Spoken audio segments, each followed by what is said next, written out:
किसी पुस्तकालय का प्रथम प्रथम 3 दिनों का एक निश्चित किराया है तथा उसके बाद प्रत्येक अतिरिक्त दिन का अलग किराया है। सरिता ने 7 दिनों तक एक पुस्तक रखने के लिए 27 रुपये अदा किए, जबकि सुशी ने एक पुस्तक 5 दिनों तक रखने के लिए 21 रुपये अदा किए। नियत किराया तथा प्रत्येक अतिरिक्त किराया ज्ञात कीजिए। क्या समझ में आया सवाल? एक पुस्तकालय, लाइब्रेरी का ये बोलना है कि प्रथम 3 दिन का किराया, यानी कि पहले 3 दिन का किराया। कितने दिन का? 3 दिन का नियत किराया। नियत माना क्या होता है? नियत माना हर एक दिन का? हर एक दिन तो प्रतिदिन होता है वो तो। नियत यानी फिक्स होता है। ये पढ़ा हुआ इंग्लिश में। फिक्स का हिंदी में अर्थ होता है नियत। तो नियत यानी कि पहले 3 दिन का किराया फिक्स है। कितना है हमें नहीं पता। हमसे क्या पूछा सवाल में आखिरी में?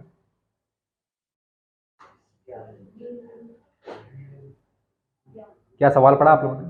गजब कर रहे हो यार, आलसी छोरे छोरियों में नहीं होना।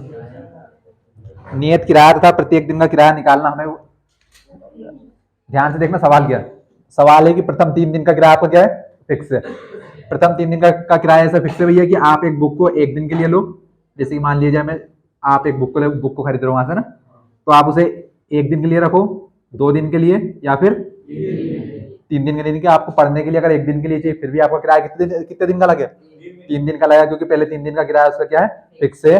उसके बाद 3 दिनों के बाद प्रतिदिन का अलग अलग किराया आपका। तो भैया सवाल में 2 चीजें निकालनी है हमें। 2 कौन कौन सी? एक तो ये जो नियत किराया है कितने दिनों का?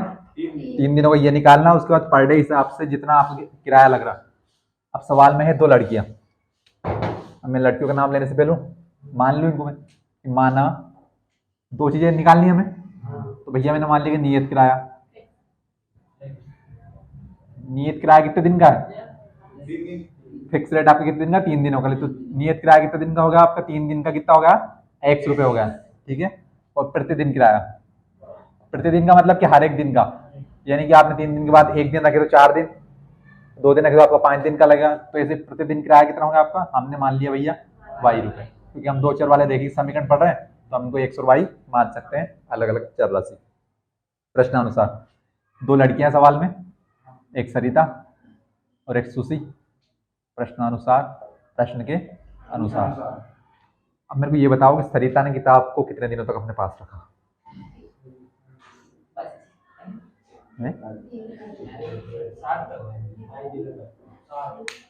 एक लड़की है सरिता। सरिता ने अपने पास 7 दिनों के लिए एक पुस्तकालय से बुक अपने लिए 7 दिन के लिए स्वीकृत की। तो उसने 7 दिन का किराया कितना दिया? 27 रुपए दिया। अब ध्यान से देखना सवाल में, चूंकि पहले 3 दिन का किराया कितना है? 100 रुपए। 3 दिन का नियत किराया। तो भैया सरिता है, उस सरिता ने बुक को रखा अपने पास 7 दिन के लिए, तो इनका शुरू का 3 दिन का किराया तो फिक्स होगा। वो कितना होगा आपका? 100 रुपए होगा। यानी कि पहले 3 दिन का किराया कितना हो जाएगा आपका? पहले 3 दिन का ये तो होगा आपका कितने दिनों के लिए? ये हुआ आपका 3 दिनों के लिए। और पूरे उसने बुक को अपने पास कितने दिन रखा? 7 दिन के लिए रखा। तो बाकी के बचे कितने दिन? 4 दिन। हमने एक दिन का किराया कितना माना है? प्रतिदिन, यानी कि रोज रोज, यानी कि हर एक दिन का, यानी पर डे कितना? ₹22। तो ध्यान से देखना भैया, 3 दिन का किराया कितना हो गया? 100 हो गया। बाकी के बचे कितने दिन? 4 दिन। अब वही बात, कल वाली बात, कि अगर एक दिन का किराया मान लो ₹5, ठीक है, तो बताओ 3 दिन का किराया कितना? तो कैसे आएगा 3 दिन का 15? कि हम क्या करेंगे, 3 का गुणा 15 में कर देंगे, नहीं सॉरी 5 में कर देंगे, नहीं 5 का 3 गुना कितना हो जाएगा आपका? ₹15 हो जाएगा। अगर ऐसे हमें बुक 4 दिन रखना होता तो ₹5 के हिसाब से कितना किराया होता? ₹20 हो जाता। कैसे? 5 गुणा 4, 5 गुणा 4 बराबर 20। अगर ऐसे मेरे को 8 दिन के लिए रखना होता, पर डे मेरा ₹5 लग रहा है, तो भैया 8 दिन का किराया कितना? 8 गुणा 5, 8 गुणा 5 कितना आपका? 40। अब ऐसे भैया कितने दिन के लिए बचे हमारे? 7 दिन थे पूरे। 7 दिन में से 3 दिन तो इसमें गए, बाकी के बच्चे कितने थे? तो भैया 4 दिन का ₹22 के हिसाब से कितना किराया? हैं? 4y। जैसे कि हमने हमारा था कि भैया 4 दिन का 5 रुपए के हिसाब से 20 रुपए, 3 दिन का 5 रुपए के हिसाब से 15 रुपए। अगर मैं 5 को 15 कर दूं भैया कि 3 दिन का 15 के हिसाब से बताओ, तो 15 दिए कितने हो जाएंगे यहाँ पर 45। तो हम यहाँ पर क्या कर रहे हैं, इसका गुना कर रहे हैं कि गुणा कर रहे हैं। तो भैया कि चूंकि हमारे पास एक दिन का किराया फिक्स है कितना y रुपए, लेकिन हमें नहीं पता y का मान कितना आएगा, y का मान हम निकालेंगे। तो हमने मान लिया y, तो एक दिन का किराया कितना y, एक दिन का किराया y, तो 4 दिन का कितना 4y। 3 दिन का किराया कितना आपका x रुपए, जो कि क्या आपका नियत है। तो भैया 3 दिन का तो ये होगा।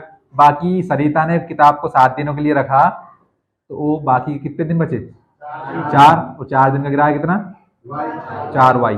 और सरिता ने पूरे 7 दिनों के लिए किताब के कितने रुपए दिए 27 रुपए दिए। तो क्या इससे आपका पहला समीकरण बना गया, बन गया। ये कहां से आया भैया, सरिता के लिए। आप ऊपर लिखो थोड़ा सा, हम पहले मान ले सरिता के लिए। तो सरिता के लिए अभी हमारा समीकरण बन गया था x प्लस 4y बराबर 27। कैसे बना था कि भैया x रुपए होगा आपका 3 दिन का फिक्स किराया, बाकी बचे इन्होंने 4 दिन। 4 दिन क्यों बचे, क्योंकि इन्होंने किताब को कितने दिन रखे अपने पास 7 दिनों के लिए रखे, तो ये हमने लिख दिया 7 दिन। सरिता कितने दिन 7 दिन, 3 इसमें गए, बाकी बचे 4, एक दिन का y, तो 4y बराबर कितने 27। ये बना हमारा समीकरण एक और लड़की है सुशी, सुशी के लिए क्या तो लिख रहा हूँ, क्या सुशी के लिए। अब सुशी ने कितने दिन रखे अपने पास बुक 5 दिनों के लिए। अब भैया फिक्स रेट 3 दिन का नियत किराया, तो जितने भी होंगे सभी के लिए होगा, तो जितना सरिता के लिए होगा उतना किसके लिए होगा सुशी के लिए। सुशी ने कितने दिन के लिए रखा है 5 दिनों के लिए रखा है। फिर वही बात कि अभी किताब को 5 दिन रखे, एक दिन रखे, पहले 3 दिन का किराया कितना होगा आपका x रुपए हो जाएगा। तो भैया 3 दिन का किराया तो इनका होगा x, बाकी इन्होंने किताब को कितने दिन के लिए रखा 5 दिनों के लिए, 3 दिन गए इसमें, बाकी कितने दिन बचे 2 बचे, और एक दिन का किराया y, तो 2 दिन का 2y। और इनने 5 दिनों के लिए किताब का कितना किराया दिया 21 रुपए। ये क्या हमारा दूसरा समीकरण बन गया। तो इतना नहीं आया आपको समझ में, बस हमारे दोनों समीकरण बन गए। यहाँ से सवाल हल करना है बस अब। कि एक लड़की थी सरिता, सरिता ने 7 दिनों के लिए एक पुस्तकालय से एक बुक को स्वीकृत किया, जिसके उसने कितने रुपए दिए 27 रुपए। लेकिन पुस्तकालय की शर्त क्या थी कि आपके पहले दिन का किराया फिक्स होगा, तो हमने पहले 3 दिन का नियत किराया को मान लिया x रुपए, बाकी 3 दिनों के बाद से प्रति दिन का किराया कितना लगेगा, तो हमने मान लिया इसको y लगेगा। सरिता ने किताब को 7 दिनों के लिए रखा, तो 7 दिनों के पैसे कुल कितने दिए 27 रुपए। क्योंकि इसमें पहले के 3 दिन का किराया फिक्स था, बाकी बचे आपके 4 दिन, तो एक दिन का किराया आपका y, 4 दिन का किराया 4y, हमने y में 4 का गुणा कर दिया। सुशी ने पुस्तक को 5 दिनों के लिए रखा तथा कितने रुपए दिए 21 रुपए दिए। अब चूंकि सुशी के लिए पहले 3 दिन का किराया कितना होगा x रुपए होगा, तो बाकी कितने दिन बचे 3 के अलावा 2 दिन बचे, एक दिन का किराया y, तो 2 दिन का 2y। दोनों समीकरण बन गए। समीकरण को पास पास लिख लो, तो x प्लस 4y बराबर 27 समीकरण 1, x प्लस 2y बराबर 21 समीकरण 2। यहां से क्या करना है, हमें x और y का मान निकालना है। तो भैया हम इसमें विलोपन विधि लगाते हैं। क्यों लगाते हैं, इनके गुणांक को आपस में बराबर करने के लिए। लेकिन मेरे को यहाँ पर x के साथ एक दिख रहा है, आपको भी दिख रहा होगा x के साथ यहाँ पर, तो क्या करें, दोनों प्लस के हैं, दोनों में से एक को क्या कर दें माइनस कर दें। तो समीकरण 1 माइनस 2, यानी कि समीकरण 1 में से 2 को घटाने पर, तो भैया घटाने पर क्या होगा, प्लस वाला माइनस, माइनस वाला प्लस, तो ये प्लस है तो क्या हो जाएगा माइनस, ये प्लस है तो, और ये भी प्लस है तो माइनस। ये x रहा आपका प्लस का, x माइनस का प्लस माइनस, और एक x से एक x गया तो 0, कुछ नहीं बचा, प्लस माइनस 4y में से 2y गए, 2y काय के बचेंगे माइनस के बचेंगे। क्यों बचेंगे भैया माइनस के, बड़ी संख्या प्लस की है ना, तो काय का बचेगा प्लस का बचेगा, बराबर बराबर प्लस माइनस माइनस, 27 में से गए 21, 7 में से 1 गया 6, 2 में से 2 गया 0, बड़ी संख्या प्लस की काय का आएगा प्लस का, तो यानी कि 2y बराबर कितना बच गया 6, y को कर लो अकेला, तो y बराबर 6 बटे 2, 2 तिया 6, तो y बराबर कितना आ गया 3। y क्या था हमारा प्रतिदिन के हिसाब का किराया था, क्या था प्रतिदिन किराया कितना आ गया। अभी हमें नियत किराया और निकालना है, तो किसी भी समीकरण में क्या कर दो y का मान रख दो, तो y का मान समीकरण 1 में रख दो, 1 में रखने पर आपको हो तो 2 में रख दें।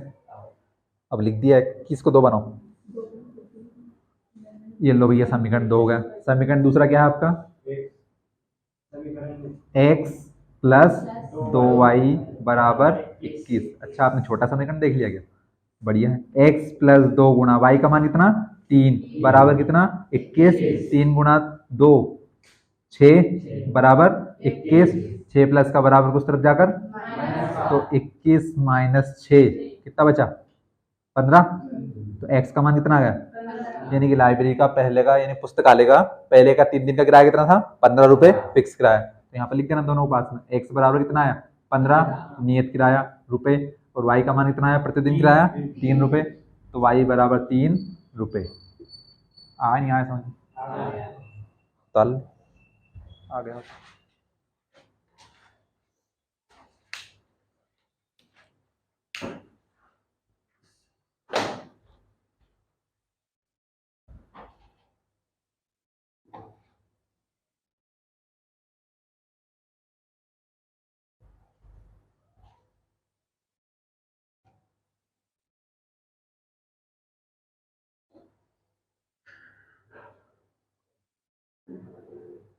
इस सवाल के साथ प्रश्नावली 3.3 खत्म। अब हमने प्रश्नावली 3.2 को स्किप किया था, बारी उसकी आ गई।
पुण्यतानी सवाल बताओ। हाँ,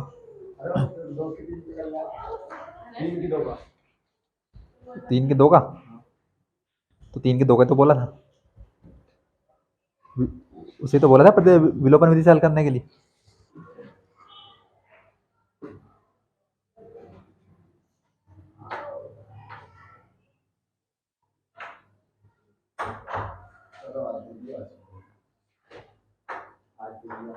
आज और दे देंगे।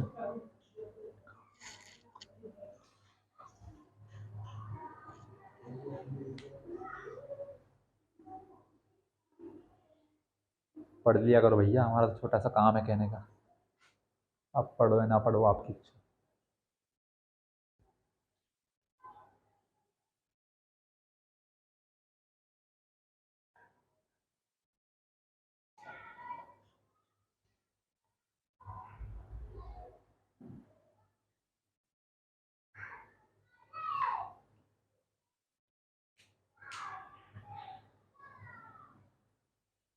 हाँ भैया, आपने किया नहीं किया? नहीं किया। हैं? करने बैठे समझ नहीं आया मतलब क्या नहीं आया समझ में?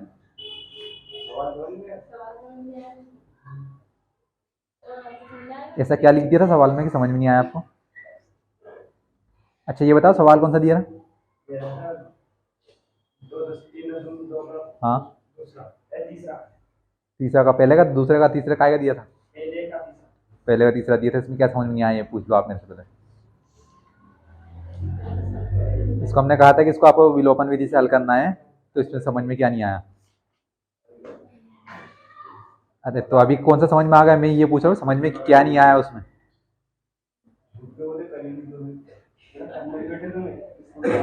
अरे करो नहीं करो, मैं ये पूछ रहा हूँ समझ में नहीं आया तो वो पूछ लो, क्योंकि विलोपन विधि भैया खत्म हो गया, प्रतिस्थापन विधि शुरू कर रहे हैं हम।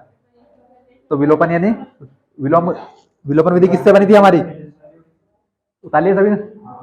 विलोपन विधि किससे बनी थी? विलोम शब्द से बनी थी। विलोम का अर्थ क्या होता है? उल्टा होता है। उल्टा क्या होता है कि भैया जो दोनों समीकरण में किसी दो चर होंगे हमारे पास, या तो एक एक्स होगा और एक कौन सा होगा? वाई होगा। दोनों में से किसी एक से या फिर वाई के एक के गुणांकों को लेना है और दोनों का गुणा करना है। गुणा कहाँ करना है? एक वाले का गुणा दो में करना है, दो वाले का गुणा एक में करना है। उसके बाद क्या करना है? जिसके भी हम गुणांक को लेंगे उसके गुणांक आपस में बराबर हो जाएंगे, उसको माइनस कर देंगे, वो अपने आप हल हो जाएगा। कैसे? 3x, इसका तीसरा सवाल बोलना। 3x माइनस वाई बराबर 3।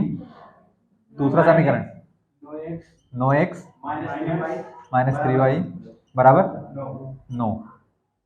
अब मेरे को ये बता दो भैया, सवाल है अगर अब मैं आपको करने के लिए दूं विलोपन विधि से, तो कर पाओगे नहीं कर पाओगे? तो मैं आगे नहीं बढ़ूंगा भैया। अब मतलब क्या रहेगा, मैंने आपको विलोपन विधि सिखा दी, विलोपन विधि का आपको बनना ही नहीं आ रहा, तो होगा नहीं होगा आपसे।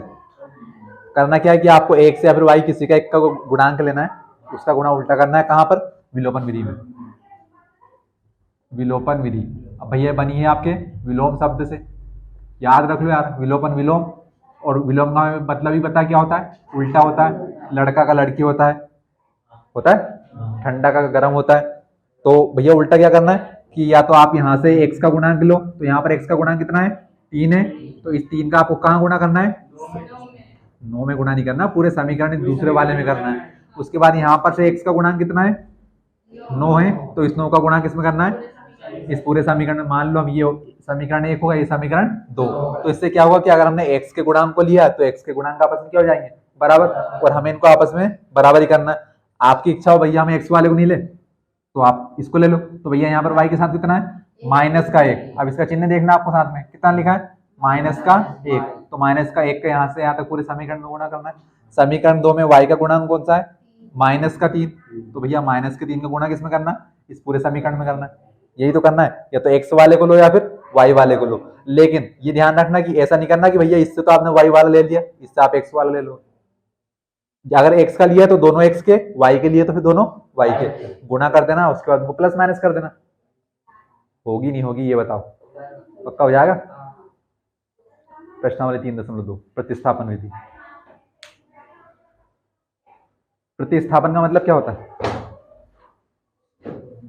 विलोपन को मैंने आपको तोड़ के बताया। विलोपन मान लो विलोम यानी कि उल्टा यानी कि एक समीकरण का गुणा दूसरे में, दूसरे का गुणा पहले में। पूरे समीकरण का गुणा नहीं करना है, किसी एक चर के गुणांक का गुणा करना है, तो x वाले का y वाले का।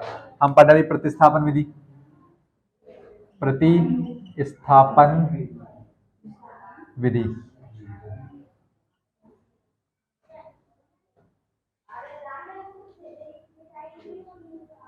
प्रति का मतलब तो बहुत सारे होते हैं, यहाँ पर हो जाएगा के, मतलब काके की, यानी कि इसका अर्थ क्या होगा? के। ये स्थापन लिखा है, स्थापन यानी कि स्थापना, स्थापना यानी कि स्थापना।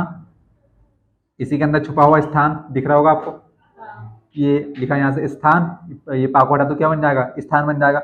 मतलब क्या है भैया कि आपको एक की जगह पर दूसरे को जगह देनी है। जगह कैसे देनी है मैं आपको सवाल में बताऊंगा। विलोपन विधि में क्या करना, सिर्फ हमें उल्टा करना था, इसमें हमें एक की जगह पर दूसरे को रखना है। विलोपन विधि में क्या किया था हमने? गुणा किया था, उल्टा किया था। यहाँ पर हमें सिर्फ एक की जगह पर दूसरे को रखना है। एक की जगह पर दूसरे को क्या रखना है मैं सीधे आपको सवाल से बताऊंगा, ऐसे समझ नहीं आएगा। तो भैया सवाल पहले का पहला क्या है एक्स प्लस वाई बराबर 14 प्लस वाई बराबर 14 और एक्स माइनस वाई बराबर 4। अब इसी सवाल को अगर हमें विलोपन विधि से हल करना होता तो हमें क्या करना है कि गुणांक को बराबर करना, लेकिन हमें तो यहाँ दिख रहे सभी के गुणांक बराबर है, एक्स के साथ भी एक है, एक्स के साथ भी एक है, वाई के साथ भी एक है, वाई के साथ भी एक है। उसके बाद क्या करना भैया, गुणांक बराबर हो जाए तो उनको एक को हटाना है। तो हमें तो यहाँ प्लस माइनस भी नहीं करना पड़ेगा अगर इस सवाल को हम करें विलोपन विधि से। कैसे नहीं करना पड़ेगा, वाई का है प्लस का, वाई का है, तो दोनों समीकरण को अगर हम सीधे प्लस कर दे तो प्लस माइनस क्या हो जाएगा, माइनस। तो वाई से वाई तो यूं ही खत्म हो रहा हमारा, पर हमें से विलोपन से हल नहीं करना, हमें करना है प्रतिस्थापन विधि से। तो पहला काम तो हम यहाँ पर वही करेंगे, समीकरण 1 समीकरण 2। अभी मैंने आपको बताया प्रतिस्थापन का मतलब क्या कि एक की जगह पर दूसरा, इंग्लिश में होता है सब्स्टिट्यूट। आपने कबड्डी में सुना होगा सब्स्टिट्यूट, देखे नहीं, छोड़ो कबड्डी, जब आप कबड्डी नहीं आता, अरे प्रो कबड्डी लीग देखी होगी यार, उसमें एक खिलाड़ी बाहर जाता कोर्ट से, दूसरा आता तो उसका सब्स्टिट्यूट ही होता है। उसका मतलब होता है स्थापना यानी कि एक की जगह पर दूसरा। छोड़ दो, आपको वो भी नहीं आता तो। भैया हमारे पास यहाँ दो समीकरण है, दिख रहे हैं सभी को। एक्स एक समीकरण एक होगा क्या, एक्स प्लस वाई बराबर 14 और एक्स माइनस वाई बराबर 4, ये समीकरण दूसरा, ये समीकरण पहला। आपको किसी भी एक समीकरण को लेना है, पर समीकरण कौन सा लेना है आपको, छोटा वाला समीकरण लेना है कि जिसमें एक्स और वाई का गुणांक कम से कम एक एक हो। अगर एक से ज्यादा हो तो हम उसको नहीं लेंगे, अगर नहीं होगा तो फिर तो लेना ही पड़ेगा हमें, लेकिन हम क्या करेंगे, छोटे समीकरण को देखेंगे। भैया मैं इसमें से किसी भी एक समीकरण को उठा लूं, दोनों छोटे छोटे, लेकिन दोनों छोटों में भी एक छोटा कौन है, समीकरण दूसरा है, छोटा सा है, मैं भैया इसको उठा रहा हूं। तो मैंने ले लिया समीकरण 2, तो समीकरण 2 से समीकरण 2 से, तो समीकरण 2 हमारा क्या है, x माइनस वाई बराबर 4। जो भी दो समीकरण है, दोनों समीकरण में से किसी एक को आपको लेना है। कौन से को लेना है, छोटे वाले को लेना है, कि जिसमें x और y की कम से कम गुणांक हो। कम से कम कितना होगा, एक होगा, क्योंकि जीरो हो जाएगा, सब कुछ क्या हो जाएगा, जीरो, तो कम से कम तो एक ही होगा। x के साथ यहाँ पर कितना है, एक है, y के साथ यहाँ पर कितना है, माइनस का एक है। अब भैया इसमें से आपको x या y किसी एक का मान निकालना है, तो भैया या तो x को अकेला कर लो या y को अकेला कर लो। तो अगर हम यहाँ पर x को अकेला करें तो y का बच जाएगा हमारा, माइनस का बच जाएगा, माइनस का बच जाएगा इस तरफ, x प्लस का बराबर उस तरफ जाकर माइनस हो जाएगा। तो इससे अच्छा जो y माइनस को उसको भेज दे, तो काय का हो जाएगा, प्लस का हो जाएगा। तो इस तरफ कौन बचा भैया, x बचा। ध्यान से देखना, 4 इस तरफ पहले से ये y माइनस का बराबर किस तरफ जाकर प्लस का हो गया। मैंने दोनों समीकरणों में से एक समीकरण को उठाया, कौन से वाले को उठाया, छोटे वाले को उठाया। छोटे वाला था x माइनस वाई बराबर 4, तो मैंने लिखा समीकरण 2 से x माइनस वाई बराबर 4। अब भैया इसमें से हम x या y किसी का भी मान निकाल सकते हैं, लेकिन मेरे को दिखा यहाँ पर y माइनस का, चूंकि अगर मैं y का मान निकालता हूँ तो काय का निकलेगा, माइनस y का निकलेगा। तो इससे अच्छा y इस तरफ माइनस का बराबर उस तरफ भगा दिया हमने, इसको प्लस का बन गया। और यहाँ से देखते देखते क्या मेरे को x का मान मिल गया, क्या ये बन गया हमारा समीकरण 3। 1 और 2 पहले से था, हमारे पास क्या बन गया, समीकरण 3। इसको करे क्या, हमने x का मान तो निकाल लिया, लेकिन क्या x का मान पूरी संख्या है क्या, हम सवाल में क्या कर रहे हैं, हमें x और y का मान निकालना है जिसमें पूरी संख्या है। जैसे अभी पिछले सवाल में हमारे x का मान कितना आया था, 15 आया था, y का मान कितना आया था, 3 आया था, तो हमें ऐसे मान निकालना, लेकिन यहाँ पर अभी भी इसके साथ क्या है, y है। तो भैया अब आएगी प्रतिस्थापन विधि शुरू। क्या करना है, एक की जगह पर दूसरे को रखना है। अब आपने x का मान मिल गया आपको कितना, 4 प्लस वाई मिल गया। आपने ये x का मान कौन से वाले समीकरण से बनाया, दूसरे से बनाया ना। अब ये आपको ध्यान रखना कि आपने कौन से समीकरण से मान बनाया, आपने बनाया किससे, समीकरण 2 से। तो भैया ये जो x का मान आया इसको अब कहां पर रखना है, आपको समीकरण 1 में रखना है, ना कि 2 में। आपने x का मान किससे बनाया, 2 से बनाया, तो अब इस 2 को तो भूल जाओ आप। अब जो आपका x का मान आया, x के मान को कहां रखना है आपको, जो एक और समीकरण है आपके पास 2 के अलावा, कौन सा पहला वाला है, उससे मान रखना है। तो हम क्या रखेंगे, क्या करेंगे, लिखेंगे यहाँ पर कि x का मान समीकरण 1 में रखने पर, 1 में रखने पर, गलती से भी 2 में मत रख देना, सब कुछ 0 0 हो जाएगा, मतलब ही नहीं निकलेगा कुछ भी। तो मान किस में रखना है, जिससे हमने मान नहीं बनाया, क्योंकि हमने इससे मान बना लिया, किससे, समीकरण दूसरे से, कौन था, x माइनस वाई बराबर 4। तो भैया हमने इसको एक बार ले लिया था, अब दूसरी बार इसको ले लें, बुरा मान जाएगा नहीं तो भैया हमारा भी कुछ इस्तेमाल कर लो। तो हम इसका इस्तेमाल करेंगे, क्या लिखा है, ये क्या कह रहे हैं भाई साहब, x प्लस वाई बराबर के 14, इनका मान ये है समीकरण 1 का। हमारे पास मान किसका है, x का, तो जहां जहां x लिखा है वहां पर उसका मान रख दो। तो x सिर्फ एक ही यहाँ पर लिखा है और उसका मान कितना है, ये पूरा है 4 प्लस वाई, सिर्फ अकेला 4 नहीं है, क्या है 4 प्लस वाई। तो किसकी जगह पर रखा हमने, एक्स की जगह पर। तो भैया हमने तो सिर्फ एक्स का मान रखा, बाकी का समीकरण तो ऐसा कैसे आएगा, तो क्या आएगा प्लस का ये प्लस वाई का ये वाई बराबर 14 के 14। समझ में? क्या कर लो, चार चार को एक तरफ कर लो, अचर अचर को एक तरफ, यानी कि संख्या संख्या एक तरफ, एबीसीडी एक तरफ, एबीसीडी है नहीं, यहाँ सिर्फ वाई है। तो ध्यान से देखना, एक वाई प्लस का एक वाई प्लस प्लस माइनस, अब तो मत बोलो plus plus minus, plus plus plus, तो एक वाई और एक वाई कितना हो गया आपका, 2 वाई हो गया, दोनों प्लस के, तो काय का आएगा प्लस का। तो ध्यान से देखो, संख्या के लिए 4 इस तरफ प्लस का बराबर उस तरफ जाकर 14 माइनस 4, 2 वाई बराबर के 14 में से 4 गया तो 10। और ये हमें मान किसका निकालना है, एक्स और वाई का, तो यहाँ पर वाई को अकेला कर लो भैया, तो वाई बराबर 10 बटे 2, 2 पंजे 10। क्या मेरे को वाई का मान मिल गया क्या, तो वाई का मान कितना होगा 5। हमें एक्स और वाई दोनों का मान निकालना है, उसमें से किसका मान मिल गया हमें, वाई का मान। अब इसी वाई का मान किसी भी समीकरण में रख दो, 1 में रख दो, 2 में रख दो या 3 में रख दो, तो बताओ हम कौन से में रखें। ध्यान से देखना, हमने एक नया समीकरण बनाया था 2 से तीसरा, अगर आप 3 में देखोगे तो वाई इसमें एक तरफ है और एक से एक तरफ है, तो सीधे सीधे अगर हम वाई को यहाँ पर रख दे तो 5 और 4 9, सीधे सीधे मान किससे निकलेगा, समीकरण 3 से निकलेगा। हालांकि इससे भी आ जाएगा, लेकिन इसमें प्लस का बराबर उस तरफ जाकर माइनस, माइनस का बराबर उस तरफ जाकर क्या होगा, लेकिन इसमें सीधे सीधे मान ही तो रखना है, तो वाई का मान कहाँ रख दे, समीकरण 3 में रख दे। अरे समीकरण 3 में एक्स का मान निकालना है, एक्स बराबर एक तरफ अकेला है, तो प्लस माइनस कुछ नहीं करना हमें, तो क्या रखेंगे, समीकरण 3 में y का मान रखने पर, y का मान है हमारे पास, x का नहीं है, x का तो निकाल रहे हैं, y का मान रखने पर, कान बहुत तेज है मेरे, आपकी बात को इग्नोर करता हूँ, वो अलग बात है। x बराबर क्या है 4 प्लस वाई, और y का मान कितना 4 प्लस 5, ये देखो y बराबर 5 है, तो x बराबर 5 और 4 9, y का मान कितना आया 5। क्या ये मान निकालने थे हमें, ये आ गया भैया, आई नहीं आई प्रतिस्थापन विधि। तो क्या करना भैया, दोनों समीकरण है, पहले दोनों को नामकरण कर दो, पहले वाले को पहला, दूसरे वाले को दूसरा, फिर छोटे वाले समीकरण को देखो, उसमें से किसी एक का मान निकाल लो, एक्स का निकाल लो, वाई का निकाल लो। हमने यहाँ पर वाई का क्यों नहीं निकाला, क्योंकि ये माइनस का था, तो माइनस का वाई का मान निकलता, तो इसलिए हमने माइनस का था इसको उस तरफ भेज दिया, तो एक्स का मान निकल आया। अब जिस भी समीकरण से आपने एक्स का मान निकाला है, आपको उस समीकरण में ये मान नहीं रखना, उसके अलावा जो एक और समीकरण आपके पास सवाल में दिया हुआ उसमें क्या करना है, एक्स का मान रखना है, उसको हल करते जाना, मान अपने आप आ जाएगा। डाल लो, आया नहीं आया समझ में, या क्यों हो गया इसमें कंफ्यूजन,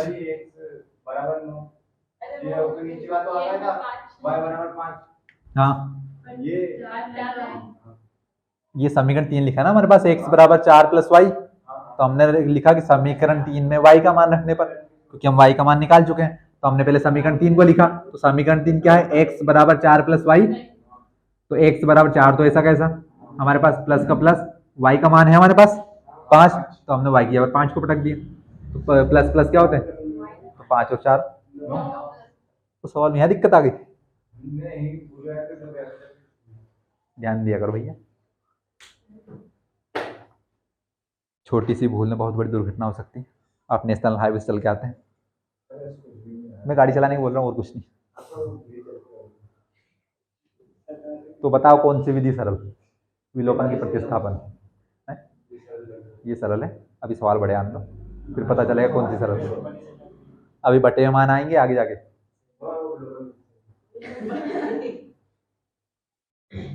कहने का मतलब ये कि एक सवाल से अनुमान मत लगाया करो कौन सरल कौन कठिन, पूरे हो जाए उसके बाद अनुमान लगाना। मैंने आपसे पहली क्लास में कहा था जो आए थे कि परीक्षा में पूछेगा या तो एक्स वाई का मान निकालने के लिए कहे तो आपको इसी विधि लगा देना जो आपको अच्छी लगे, प्रतिस्थापन तो प्रतिस्थापन, विलोपन तो विलोपन। लेकिन अगर परीक्षा में कहा कि विलोपन विधि से हल कीजिए तो आपको विलोपन ही लगानी है, प्रतिस्थापन नहीं लगानी है। तो अगर कहे कि प्रतिस्थापन विधि से हल कीजिए तो प्रतिस्थापन ही लगानी है, विलोपन नहीं लगानी है। सीखना आपके ऊपर है, सिखाना मेरे ऊपर है, बस सीखते जाना आपको तो।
एक दो तीन दिन नहीं आया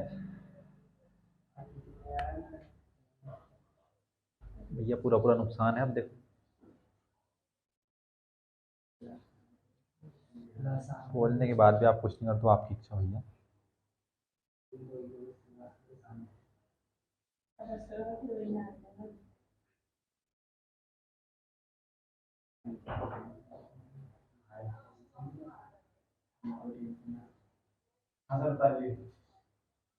तो सवाल तीसरा देखो,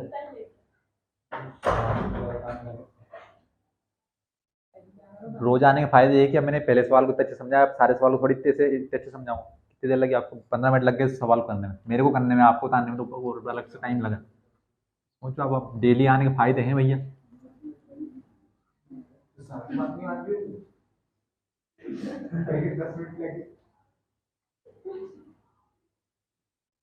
मैंने बोला ना 15 लगी तो 15 लगी, मान लो।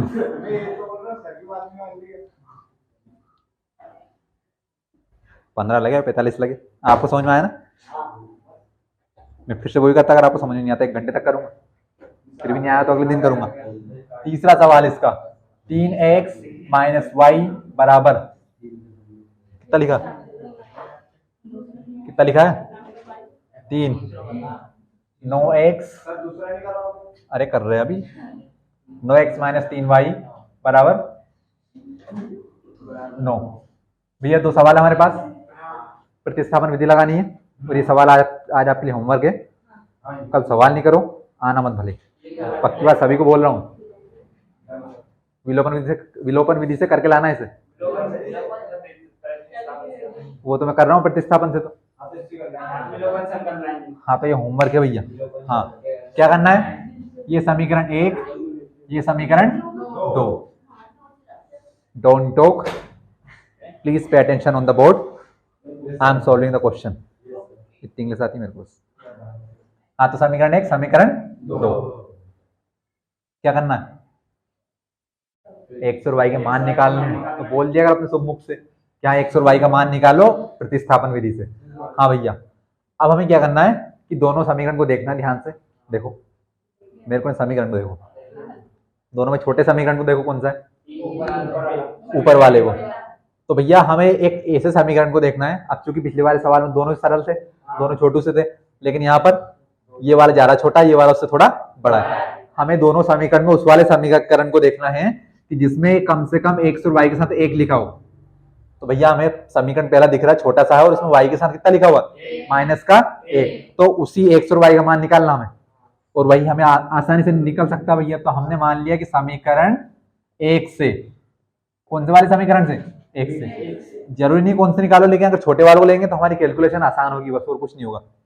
मान वही आएगा आपको, यहाँ पर 2 को लोगे ना फिर भी मान वही आएगा एक्स वाई का, 3x माइनस वाई बराबर 3। अच्छा, मैं यहाँ पर समीकरण को 2 को लूं, फिर भी मेरे एक्स और वाई के आखिरी में जाके वही मान आएंगे। ऐसा क्यों? ऐसा क्यों?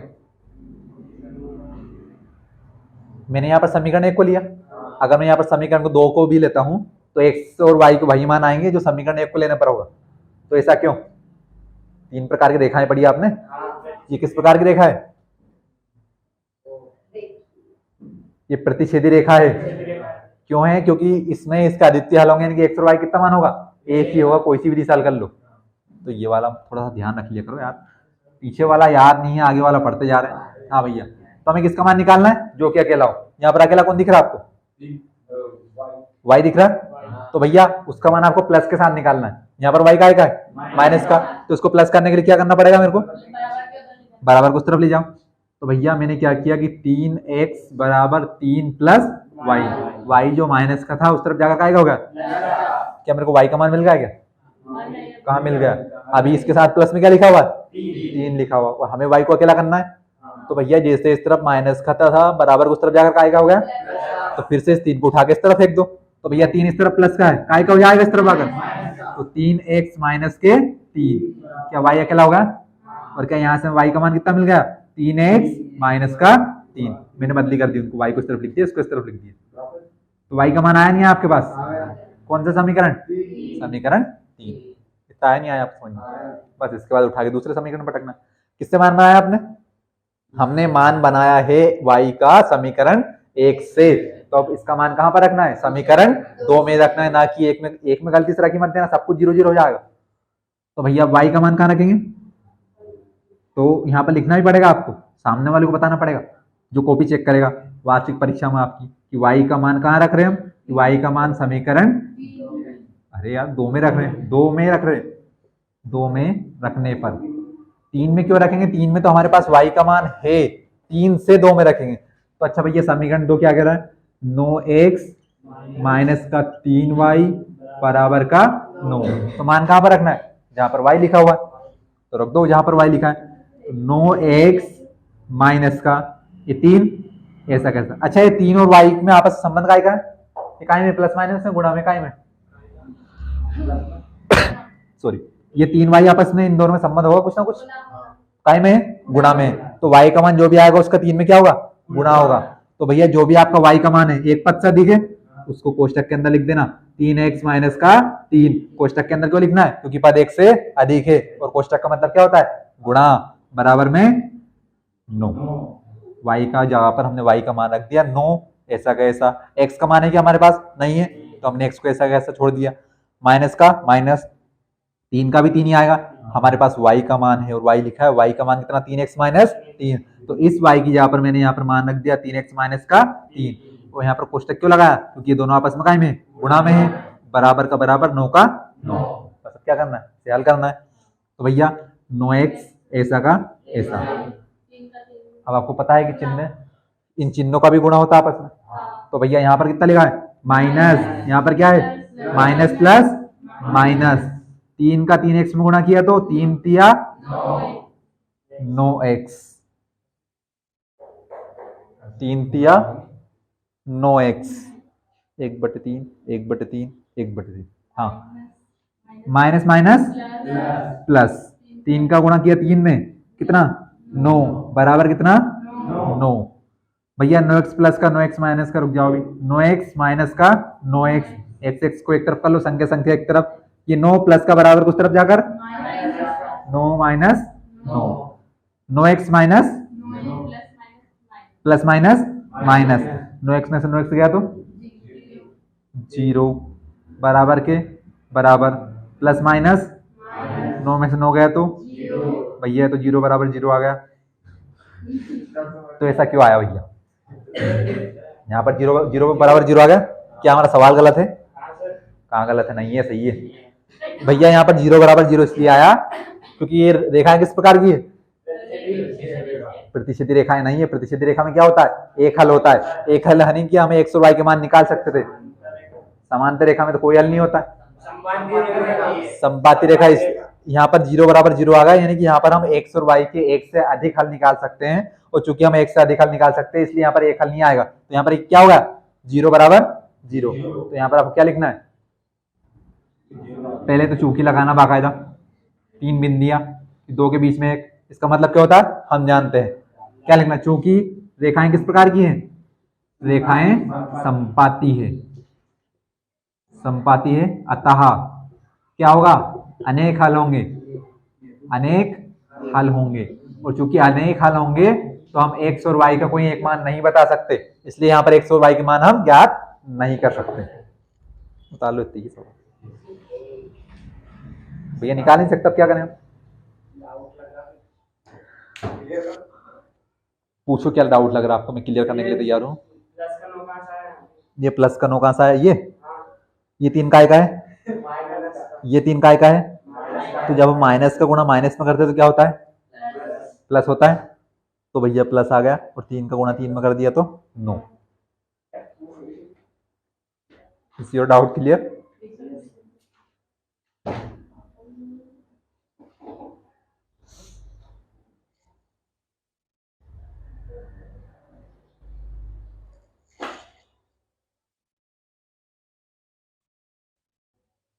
रेखाओं की जांच कैसे करते हैं? संपाती की कौन सी है, किस प्रकार की है? A1/A2, B1/B2, C1/C2 से तुलना करके। तो कुछ कह दिया करो, ये सब बताया है कि नहीं बताया आपको? बात वही कि जब आप पेपर देने जाओगे 70 नंबर का आपका पेपर आएगा पिछले साल के हिसाब से, इस साल की नहीं पता मेरे को क्या आया आपका ब्लूप्रिंट। उसमें 30 नंबर के आपके एक नंबर के विकल्प आएंगे, उसमें यही चीज पूछेंगे आपसे।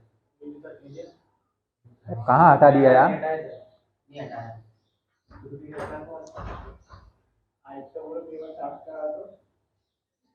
आज आया नहीं यार?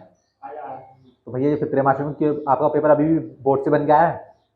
स्कूल वालों ने नहीं छापा इसे? ये पेपर आपका आगे से आया है? सरकारी स्कूल में कौन कौन है? हाँ, तो उसमें लिखा होता बाकायदा माध्यमिक शिक्षा बोर्ड लिखा होता ना ऊपर।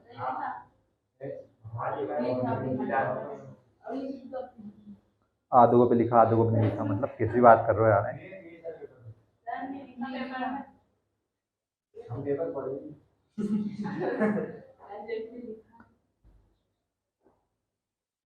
शब्द नहीं है मेरे पास आपकी इस बात को जवाब देने के लिए कि आप पेपर को पढ़ते नहीं। टाइम कम पड़ जाए, सही बात है।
आप लोगों ने अभी ये बात समझ में नहीं आई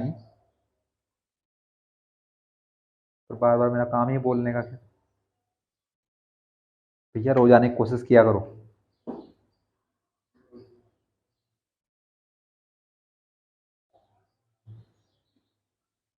अब सारे परीक्षा में आने वाले सवाल बचे हैं, जो नहीं आया उनका नुकसान है पूरी तरह। आप लोगों को समझ में नहीं आती है बात। उतार लिया क्या? निकालो उदाहरण 7वां। इंपॉर्टेंट सवाल है, परीक्षा में आएगा, उतार लो आराम से। उतार लिया सभी ने? हाथ क्यों चल रहे तुम्हारे? उदाहरण 7वां। प्रश्नावली के पीछे ढूंढना, आगे नहीं ढूंढना है। हाँ, कितने पेज नंबर है? तो बता दो आपके क्लासमेट्स को, कोचिंग मेट्स को।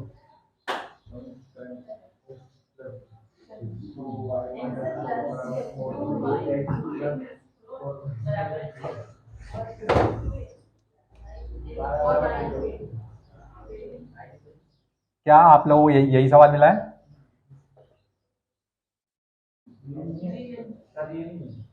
तो आप कहाँ पहुंच गए?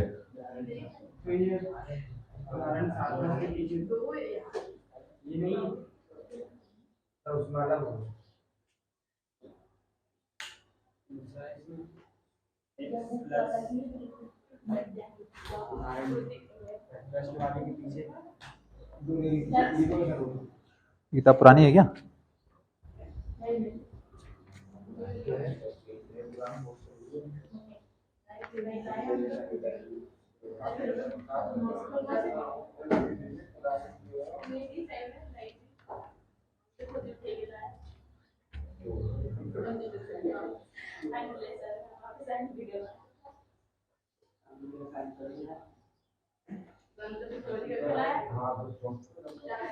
अनबिलीवेबल। पेज नंबर निकालो 35। हाँ, वो जो तो उदाहरण 7 लिखा है ना, 7 को 4 बना लो पहले तो काट के। हाँ, सभी के में 7 है, मिस प्रिंट है। हाँ, तो वो आगे वाला 7 तो 7 ही होगा, 7 को 4 बना लो। उदाहरण इसे 4 बना लो, उदाहरण 4 चौथा है तो बना लो इसको 4। अरे भैया, उदाहरण 3 तक 3.1 में था, उदाहरण चौथा 3.2 में आया है, जिसे 4 बना लो। तो 3 की बात क्या आता है? 4। बाकी आपके आगे 5 है, 6 7 है, तो ये उदाहरण आपका चौथा है। क्या काम करना है? ये समीकरण 1, ये समीकरण 2 प्रतिस्थापन विधि से हल करना है। क्या काम करना है? छोटे वाले समीकरण को देखना है। कौन सा दिख रहा है आपको छोटा वाला? दूसरा। तो भैया आप जल्दी जल्दी बता दें, समीकरण 2 से सामने देखो, ध्यान दो, सवाल 2 मिनट में हो जाएगा, मैं सवाल आराम से जल्दी जल्दी करूंगा। क्या लिखा दूसरा? x प्लस 2y बराबर 3। किसका मान निकालना है? किसमें से? पहले तो हमें देखना है कि भैया इसमें प्लस वाला कौन है, तो प्लस वाले दोनों ही है, x भी प्लस का है, y प्लस का है। उसके बाद हमें क्या देखना है कि जिसके साथ संख्या 1 लिखी हुई है, जिसका गुणांक कितना हो? 1 हो। x का गुणांक कितना है? तो हमें किसका मान निकालना है? x का निकालना है। तो भैया x का मान निकालने के लिए 2y को, तो इसको x को अकेला करना पड़ेगा। तो ये 2y इस तरफ प्लस का बराबर को उस तरफ भगा दो, तो प्लस का काय का बन जाएगा? माइनस का। क्या मेरे पास x का मान आ गया, जिसको मैंने मान लिया समीकरण 3। इसका मान कहाँ रखना है? कौन से वाले में? तो x का मान, now put the value of x in equation. समीकरण x का मान समीकरण कौन से में रखूं? 1 में रखने पर। ये ध्यान रखना इस बात का, उसी सवाल में रखना है, वरना आप संपाती रेखा बना दोगे, उसको 0 बराबर 0 कर लोगे। क्या लिखा है पहले? 7x 15y बराबर 2। x का मान कहाँ रखना है? जहां पर x लिखा हो वहीं पर रखना है। तो चूंकि 7 और x में संबंध काय का है? गुणा का संबंध है। तो 7 जो भी x का मान होगा उसमें क्या होगा? गुणा होगा। किसका गुणा होगा? x के मान का गुणा होगा। x का मान कितना है? 3 माइनस 2y, कोष्टक बंद। आगे क्या लगा है? माइनस, क्या लगा है? 15y बराबर में 2। हाँ भैया, क्या करना है? गुणा करना है। 7 प्लस का 3 प्लस का प्लस प्लस प्लस प्लस का प्लस में गुणा करेंगे, प्लस होता है। 7 गुणा 3, 7 तिया 21। ये भाई सब प्लस के, ये भाई सब माइनस के, प्लस माइनस माइनस। 7 गुणा 2 14, साथ में क्या है? y। आगे कितना है? माइनस का 15y बराबर का 2। क्या करना है? संख्या संख्या को एक तरफ, तो 21 प्लस का है बराबर कुछ तरफ जाकर, तो 2 माइनस 21। कोई गलती से इसे 21 माइनस 2 मत लिख देना, क्योंकि ये प्लस का है, उत्तर गलत आएगा। तो कितना आएगा? 2 माइनस 21। माइनस माइनस क्या होगा? प्लस होगा। तो 14 और 15 y 29 y। क्या बात, बहुत तेज कैलकुलेशन भैया आपका तो। और माइनस के 29 y बराबर प्लस माइनस 21 में से 2 गया 19, काय का? माइनस का। तो बड़ी संख्या माइनस की, तो इसलिए माइनस का, माइनस से माइनस खत्म भैया। ये 29 y की गुणा में है, हमें y का मान निकालना है, तो बराबर उस तरफ कहाँ जाएगा? भाग में। किसके बटे में? 19 के। तो y का मान कितना आ गया? 19 बटे 29। अब क्या करना है? y का मान किसी भी समीकरण में रख दो, 1 में, 2 में या फिर 3 में। पर हम किस में रखेंगे? 3 में रखेंगे। समझदार हो आप, समझ जाते हो एक बार। y का मान समीकरण 3 में रखने पर। अभी तारीफ की मैंने आपकी, ध्यान रखना उस तारीफ पर। अरे मैं कह रहा हूँ कि अपनी समझदारी को बरकरार रखना। तो x बराबर 3 माइनस 2y, और x बराबर 3 माइनस 2 गुणा, चूंकि 2y की गुणा में, तो y के मान में क्या होगा? गुणा होगा। और y का मान कितना है? 19 बटे 29। इन भाई साहब बटे में कुछ नहीं, मन से एक लगा दो, अच्छा नहीं लग रहा, रोएंगे नहीं। तो x बराबर 3/1 तो ऐसा का ऐसा माइनस, अच्छा गुणा में क्या होता है, ऊपर ऊपर का गुणा, नीचे नीचे का गुणा, तो ऊपर ऊपर का गुणा किसमें, 19 गुणा 2, इसके बटे में कुछ कुछ नहीं है, एक लगा दो। 19 गुणा 2 कितने, 19 दूने 38, 3 पे 8 38, 2 कम 40, बटे में 29 का गुणा 1 में किया तो 29। अब आप इसे एलसीएम विधि से कर लो या क्रॉस मल्टीप्लाई वज्र गुणन लगा लो।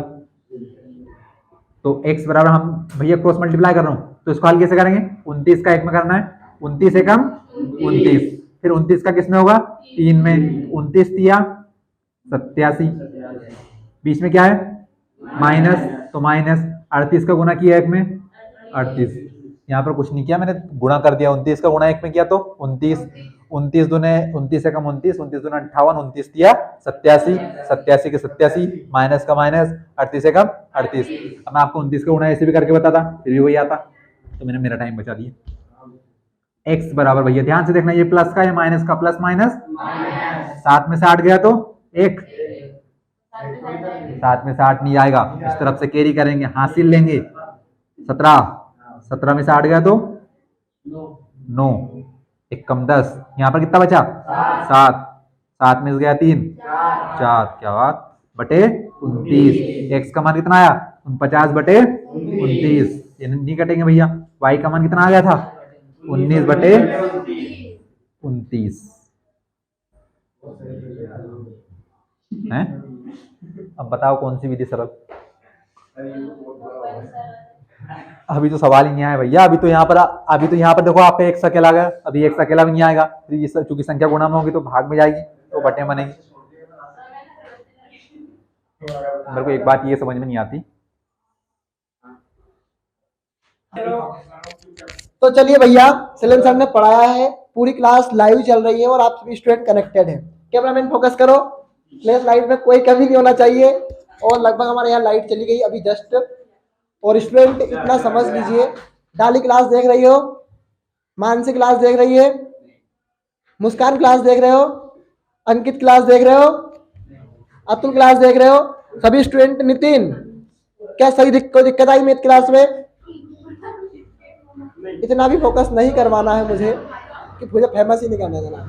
तो सभी स्टूडेंट आज कुछ होमवर्क में है, मैं कुछ होमवर्क देके जा रहा हूँ। सर ने मुझे बोला था कि सर आप होमवर्क दे देना, तो वो होमवर्क मैं बोर्ड पर लिख के जा रहा हूँ, सभी स्टूडेंट ध्यान से देखेंगे। होमवर्क क्या दिया था भैया? उदाहरण नंबर 4 आपका होमवर्क है, विलोपन विधि से करना है। पहली बात तो आपने पुराना क्वेश्चन का जो आंसर है वो भेजा नहीं है। दादी कहाँ है होमवर्क? मानसी ने भी नहीं भेजा, मुस्कान ने भी नहीं भेजा, नितिन ने भी नहीं भेजा, भविष्य ने भी नहीं भेजा, पवन ने भी नहीं भेजा। सभी स्टूडेंट पुराना होमवर्क करें, नया होमवर्क भी करें और पीसीआई इंस्टीट्यूट जुड़े रहे।